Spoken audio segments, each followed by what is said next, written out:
آغا بابر کی کہانی۔ برقع گرا پارٹی۔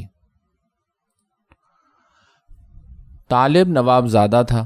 جمنیزیم میں ورزش کرنا اسے پسند نہ تھا، چنانچہ ڈرائنگ روم کے ساتھ والے کمرے میں چیسٹ ایکسپینڈر، ڈمبل اور ویٹ لفٹنگ کا سامان قد آدم آئینے کے سامنے موجود رہتا۔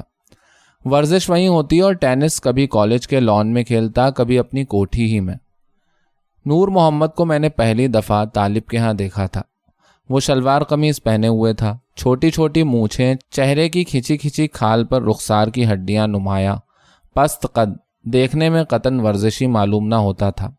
طالب ایک نہایت وجیح اور جامع زیب نوجوان، اعلیٰ اور نفیس کپڑوں کا شوقین، موٹر میں کالج آنے والا امیر زادہ تھا۔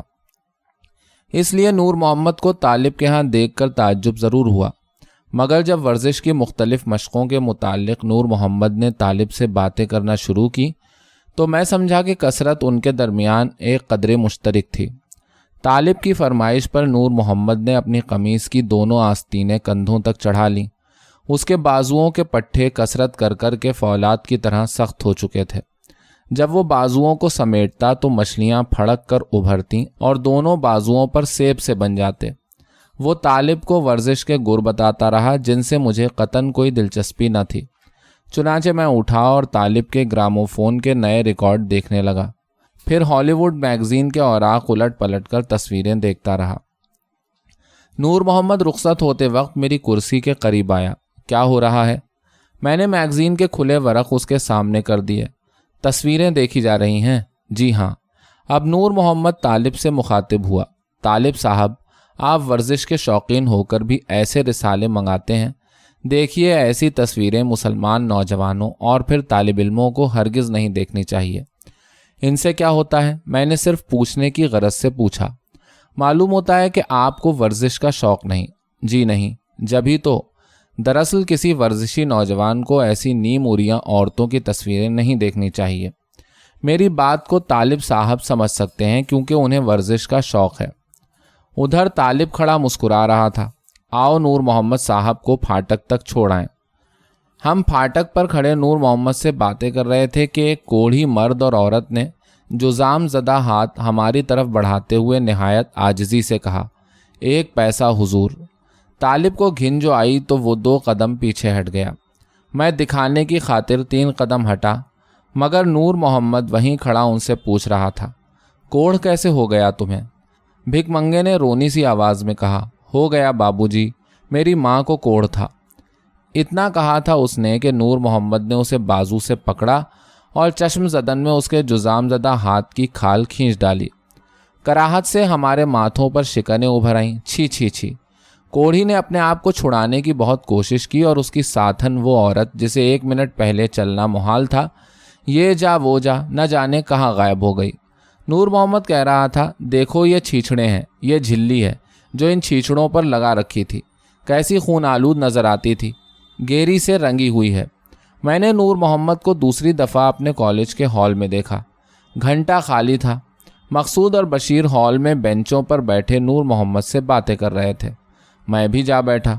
ان تینوں نے آپس میں کچھ خسر پھسر کی اور اٹھ کر باہر جانے لگے۔ میں نے پوچھا، کہاں جا رہے ہو؟ مقصود نے کہا، کلاس لگنے تک آ جائیں گے، اگر دیر ہو جائے تو حاضری لگوا دینا۔ یہ کہہ کر وہ دروازہ کھول باہر چلے گئے۔ میں نے سوچا مقصود باکسنگ کا کھلاڑی ہے، نور محمد سے اس کا میل ملاپ وہی ورزش اور کثرت کا معاملہ ہوگا، مگر بشیر تو بالکل کتابی قسم کا آدمی ہے، اور پھر ریاضی کا طالب علم، اسے نور محمد کی صحبت کیوں عزیز ہوگی؟ ادھر گھنٹہ خالی ہوتا، ادھر نور محمد کالج میں موجود۔ مقصود اور بشیر اپنے اپنے بائسیکل پکڑ اس کے ساتھ چلے جاتے۔ میں نے آخر ایک روز بشیر سے پوچھ ہی لیا، یہ تم روز روز کہاں چلے جاتے ہو اس وقت؟ بشیر نے مسکرا کر مقصود کی طرف دیکھا اور بولا، آج اس کو بھی لے چلیں۔ یہ میں جانتا تھا کہ کوئی دلچسپ جگہ نہ تھی جہاں وہ جاتے تھے، کیونکہ وہ طبیعتیں اور ہوتی ہیں۔ ریاضی زدہ بشیر اور باکسنگ کا کھلاڑی مقصود ویسے تھے ہی نہیں، وہ تو جمعے کی نماز پڑھنے والے لڑکوں میں سے تھے۔ مقصود نے کہا، اگر پارٹی کی وفاداری کا حلف اٹھاتا ہے، اگر قابل اعتبار ہے تو ساتھ لے لو۔ کیوں اتنا بنتے ہو؟ یہ پراسرار باتیں کرنا تو تمہاری عادت بن گئی ہے۔ مجھے معلوم ہے، میں نے مقصود سے کہا۔ بشیر پہلے مسکرایا، پھر سنجیدہ صورت بنا کر کہنے لگا، مقصود ٹھیک کہتا ہے، تم کسی سے بات نہ کرنا۔ ہماری پارٹی کے بہت اہم مقاصد ہیں، زندگی زبانی جمع خرچ نہیں، ہم اپنے اصولوں پر عمل بھی کرتے ہیں۔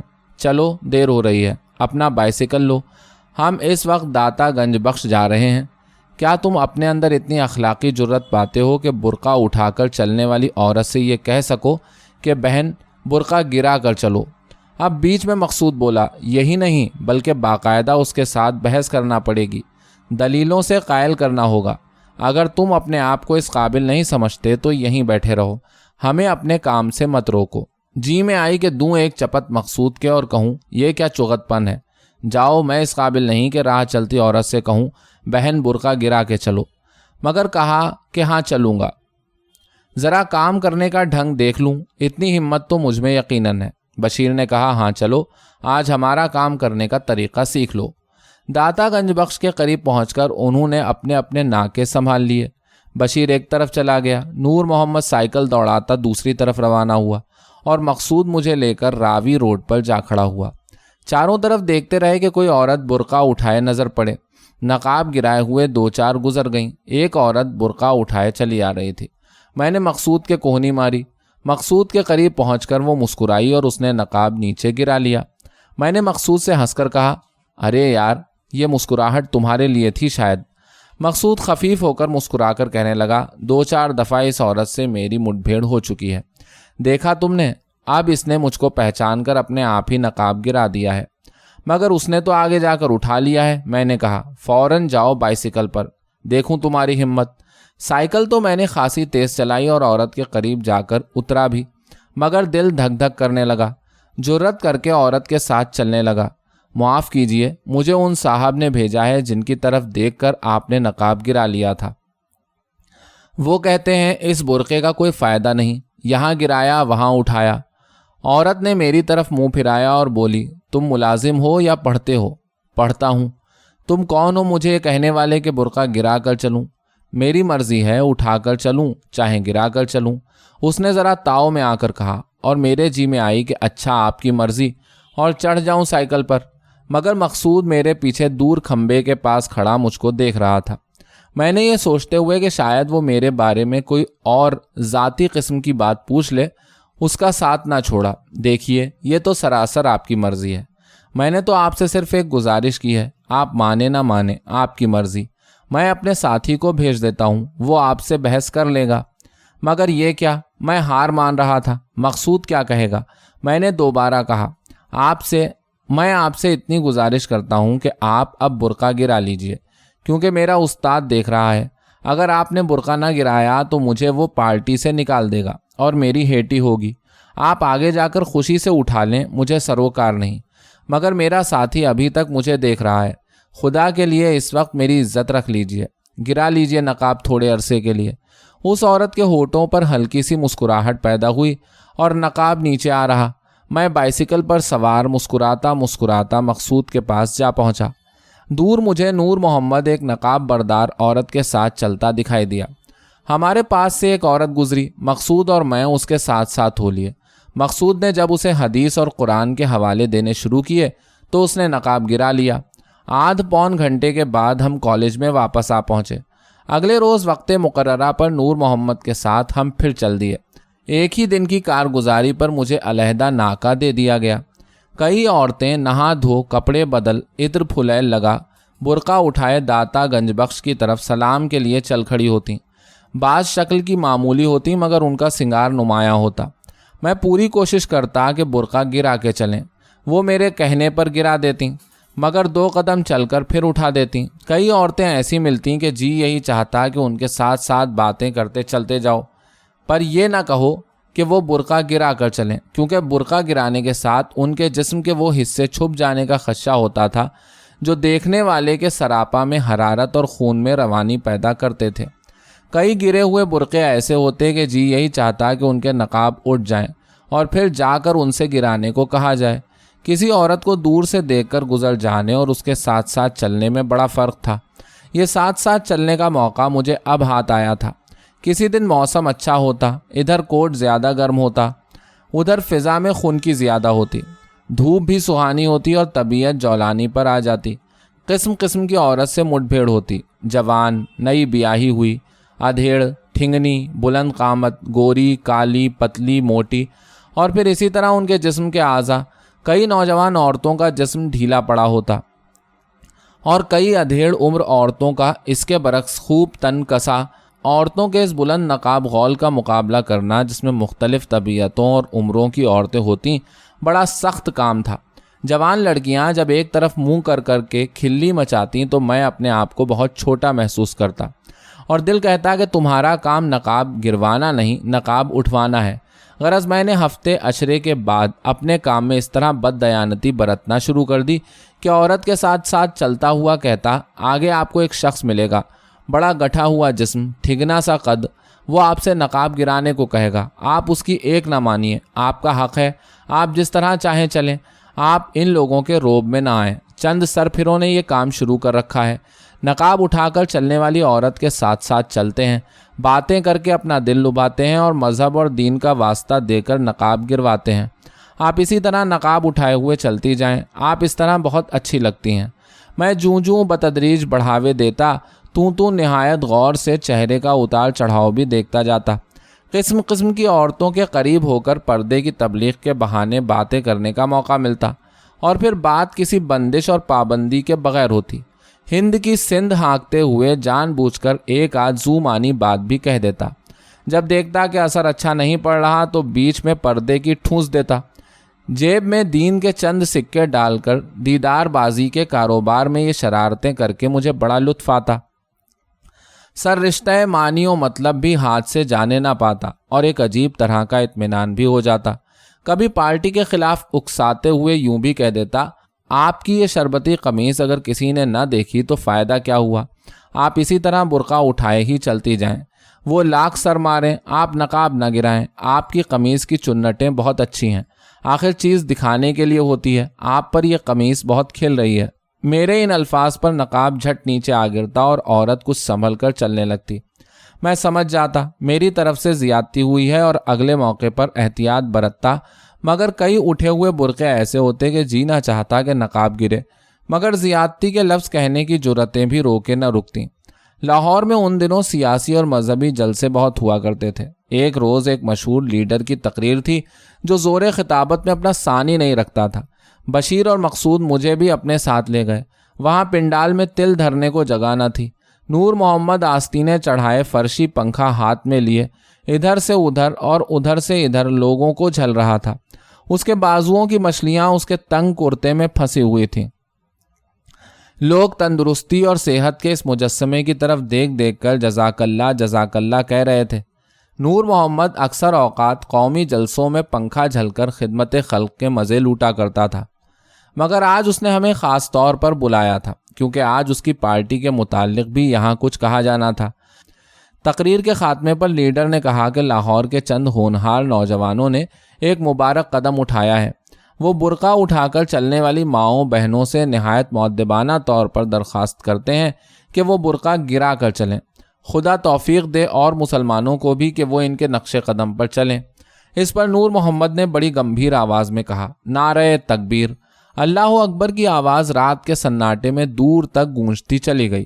اگلے روز طے پایا کہ داتا کے دربار پر برقع لے کر آنے والی کسبیوں سے بھی کہا جائے کہ وہ نقاب گرا کر آئیں یا سرے سے برقع نہ لیں، کیونکہ وہ جس بزرگ کے مزار پر سلام کے لیے آتی ہیں اس کے خدا اور رسول کا یہی حکم ہے کہ عورت پردہ کرے۔ لہٰذا جمعرات کے جمعرات دربار جانا طے پایا۔ میری شامت اعمال کہ میں نے اپنی ٹیکنیک نہ بدلی۔ پچھلی جمعرات مقصود اور نور محمد ایک کسبی کو برقع گرانے کی تلقین کر چکے تھے اور وہ خاموشی سے سب کچھ سن چکی تھی۔ اگلی جمعرات وہ پھر ویسے ہی ننگے پاؤں نقاب اٹھائے سلام کے لیے چلی آئی۔ مقصود اور نور محمد نے اسے دوبارہ لیکچر پلانے کی جو کوشش کی تو اس نے تنک کر کہا، ہم کوٹھے والیاں برقعے کو لباس کے ایک حصے کے طور پر استعمال کرتی ہیں، آپ ہمارے کاموں میں دخل نہ دیں، ہمارے کاروبار کے لیے برقع اٹھا کر چلنا ضروری ہے۔ آپ کو اگر ہمارے ساتھ بات کرنے کا شوق ہے تو آپ ہمارے ہاں کیوں نہیں تشریف لے آتے؟ مجھے آپ کے ساتھی نے واقعی یہ بہت اچھا مشورہ دیا ہے۔ کون ساتھی؟ نور محمد نے چلا کر کہا، وہی جو پچھلی نکڑ پر کھڑا ہے، اچکن پہنے۔ بھانڈا بیچ چوراہے کے پھوٹا۔ میں نے لا کہا کہ بھائی یہ قصبیاں بڑی زمانہ شناس ہوتی ہیں۔ میں نے بات اس طرح نہیں کی تھی، یقین مانو میں نے اسے تمہارے خلاف نہیں اکسایا، مگر ان کو چونکہ مجھ پر پہلے ہی سے شک ہو چکا تھا، اس لیے میں نے بھی یہی مناسب جانا کہ ترک کرو ان کے ساتھ یہ بکھیڑا۔ بہرحال میں نے وعدے کے مطابق اس پارٹی کی کارگزاریوں کا ذکر کسی اور ہم جماعت سے نہ کیا تھا، اس لیے مقصود اور بشیر کبھی کبھار مجھے پرانا رکن سمجھ کر اپنی سرگرمیوں سے آگاہ کر دیتے۔ ایک روز نور محمد کی ایک عجیب عورت کے ساتھ مٹبھیڑ ہو گئی۔ بھاٹی دروازے کے باہر ایک مشکی رنگ کی عورت چکن کے چست کرتے کے نیچے پیٹ اور سینے کے ساتھ چمٹ جانے والی ریشمی بنیان پہنے، گول گول بازوؤں پر پھنس پھنس کر آئے ہوئے کرتے پر جامنی دوپٹہ ڈالے دھلا دھلایا سفید براق برقع اٹھائے چلی جا رہی تھی۔ نور محمد حسب دستور سائیکل تھامے ساتھ ساتھ ہو گیا۔